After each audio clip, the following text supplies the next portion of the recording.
शिव पुराण कथा कहानी के पीछे क्या है विज्ञान? क्या शिव का महत्व सिर्फ सांस्कृतिक है या फिर इस भस्म से सजे योगी देवों के देव महादेव के अन्य पहलू भी हैं? हिंदू संस्कृति में पुराणों की चर्चा खूब मिलती है।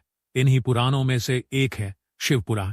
तो क्या है इस पुराण में? सिर्फ कहानियां या कहानियों के जरिए कुछ और बताने की कोशिश की गई है? जिस विशाल खालीपन को हम शिव कहते हैं वह सीमाहीन है, शाश्वत है, मगर चूंकि इंसानी बोध रूप और आकार तक सीमित होता है, इसलिए हमारी संस्कृति में शिव के लिए बहुत तरह के रूपों की कल्पना की गई। गूढ़, समझ से परे ईश्वर, मंगलकारी शंभो, बहुत नादान भोले, वेदों, शास्त्रों और तंत्रों के महान गुरु और शिक्षक, दक्षिणमूर्ति, आसानी से माफ कर देने वाले आशुतोष, सृष्टा के ही रक्त से रंगे भैरव, संपूर्ण रूप से स्थिर अचलेश्वर, सबसे जादुई नर्तक नटराज आदि।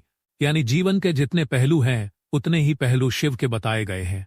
आमतौर पर दुनिया के ज्यादातर हिस्सों में जिस चीज को लोग दैवी या ईश्वरीय मानते हैं उसे अच्छा ही दर्शाया जाता है, लेकिन अगर आप शिव पुराण को ध्यान से पढ़ें तो आप शिव की पहचान अच्छे या बुरे के रूप में नहीं कर सकते। वह सब कुछ है, वह सबसे बदसूरत है, वह सबसे खूबसूरत भी हैं, वह सबसे अच्छे और सबसे बुरे हैं, वह सबसे अनुशासित भी हैं, मगर पियक्कड़ भी। उनकी पूजा देवता, दानव और दुनिया के हर तरह के प्राणी करते हैं। हमारी तथाकथित सभ्यता ने अपनी सुविधा के लिए इन हजम न होने वाली कहानियों को नष्ट भी किया, मगर शिव का सार दरअसल इसी में है। शिव की शख्सियत जीवन के पूरी तरह विरोधाभासी या विरोधी पहलुओं से बनी है। अस्तित्व के सभी गुणों का एक जटिल संगम एक ही इंसान के अंदर डाल दिया गया है। क्योंकि अगर आप इस एक प्राणी को स्वीकार कर सकते हैं तो समझ लीजिए आप पूरे जीवन से गुजर चुके हैं।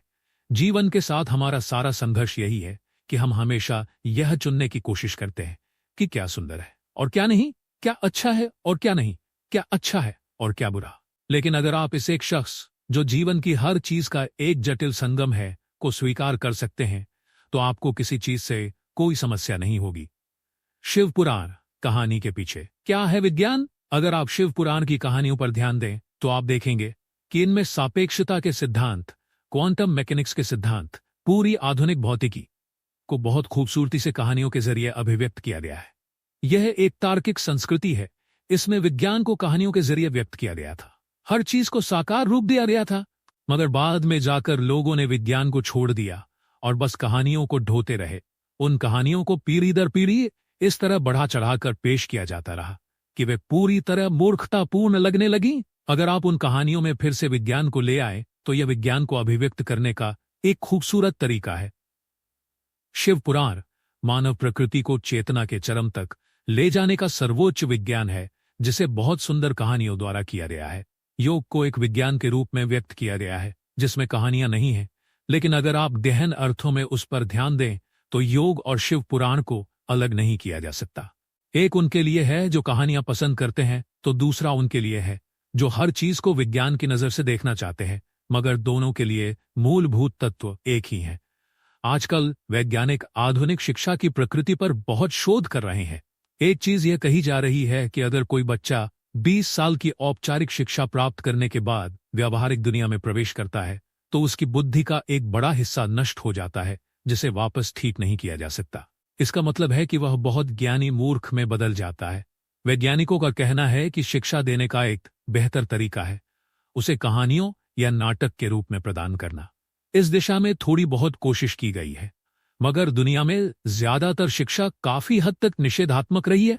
जानकारी का विशाल भंडार आपकी बुद्धि को दबा देता है जब तक कि वह एक खास रूप में आपको न दिया जाए। कहानी के रूप में शिक्षा प्रदान करना बेहतरीन तरीका होगा। इस संस्कृति में यही किया गया था। विज्ञान के सर्वोच्च आयामों को बहुत बढ़िया कहानियों के रूप में दूसरे लोगों को सौंपा गया।